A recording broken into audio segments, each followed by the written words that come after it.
Iran को घेरने के लिए डोनाल्ड ट्रंप ने नई बिसात बिछानी शुरू कर दी है। ईरान को इस बार मौका नहीं देना चाहते डोनाल्ड ट्रंप। इसीलिए डोनाल्ड ट्रंप ने ईरान के कई दुश्मनों को एक साथ एक्टिव कर दिया है। पहला दुश्मन इजराइल सुपर एक्टिव है। नेतन्याहू को यकीन है कि ट्रंप लगातार साथ देंगे। सीरिया के राष्ट्रपति जुलानी को व्हाइट हाउस में बुलाकर ट्रंप ने बता दिया है कि ईरान का दूसरा दुश्मन उनके साथ है। अब ट्रंप ने ईरान का पुराना दुश्मन सऊदी अरब, जो अब ईरान का दोस्त बन चुका है, उसे भड़काने वाला नया कदम डोनाल्ड ट्रंप ने उठा लिया है।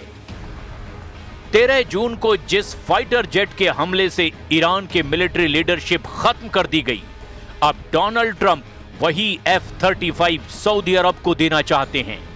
मोहम्मद बिन सलमान के साथ मीटिंग को लेकर डोनाल्ड ट्रंप ने एक ऐसा नया कार्ड खेला है जिससे निकली चिंगारी कितनी खतरनाक साबित हो सकती है, इसे पूरी दुनिया समझती है कि इससे सऊदी अरब और ईरान की नई नई दोस्ती फिर से बहुत बड़ी दुश्मनी में बदल सकती है। इसे पश्चिम एशिया में ईरान के खिलाफ ट्रंप का बहुत बड़ा फसाद फैलाने वाला कार्ड माना जा रहा है। यानी मोहम्मद बिन सलमान को F-35 देकर के डोनाल्ड ट्रंप एक बार फिर से ईरान के खिलाफ सऊदी अरब को भड़काने का काम कर रहे हैं। अमेरिका और सऊदी अरब के बीच कई रक्षा समझौते हो सकते हैं।